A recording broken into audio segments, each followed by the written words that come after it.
Sampurasun para mitra, kalintang mingahna tiasa patepang deui dina acara Pani Ismanah di kanal YouTube YKB Bahasa Sunda.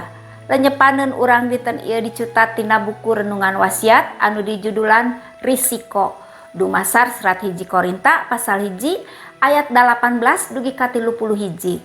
Sareng nas nu janten puseur panglenyepan urang nyaeta ayatna nu ka 30 hiji anu unggalna kieu. Kusabab eta lamun urang arek agul kudu agul teh ngan ku anu geus dipidamel ku Gusti pikeun urang.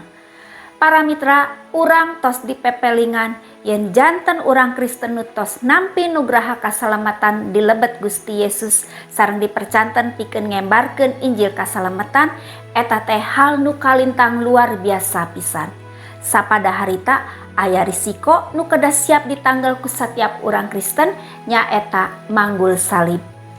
Para mitra, manggul salib mihartos sayagi kersa kanggo nanggal risiko ditolak, teu dipercanten ku batur, dianggap kabodohan, dipandang hina, dipusuhan, malihan mah disiksa dugi ka ditelasan. Dina kasadaran kitu, panulis serat Korinta meperih para pamaosna harita sareng tangtos wae kanggo para pamaosna danget ieu supados leres-leres mahamkeun panyaurna. Salib tara tiasa dianggo minangka simbol keagulan. Sabalikna salib teh simbol karendahan. Hal ieu tangtos wae teu gampil. Margi patoja ieu sareng prinsip nu dikapayunkeun kudunya umumna nyaeta kaagulan. Seueur jalmi bajoang sangkan tiasa ngagaduhan rupi-rupi kaagulan dina hirup. Teu heran yen aya jalmi-jalmi nu kersa ngalampahkeun naon wae demi ngahontal kaagulan eta. Nanging teu kitu halna urang Kristen mah. Salib digunakeun minangka simbol kasalamatan ti Gusti Yesus kanggo umat. Eta sanes kaleresan, eta sadayana kanggo mepelingan urang yen kasalamatan teh nugraha. Kumargi kitu taya saurang-urang acan jalmi nu tiasa ngagulkeun dirina. Hiji-hijina kasempatan ngagulkeun diri teh mung dilebet Gusti. Ieu risikona. Para mitra, rupina sakitu anu kapihatur panglenyepan dinten ieu, pamugi tiasa janten berkah kanggo urang sadayana.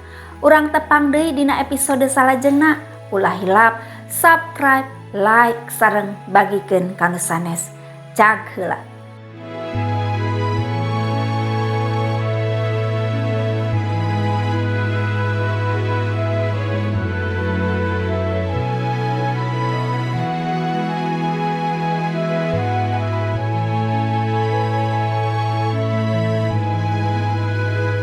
Sahabat, mari dukung pelayanan dan pekabaran Injil melalui YKB dengan membagikan link acara ini kepada sebanyak mungkin orang.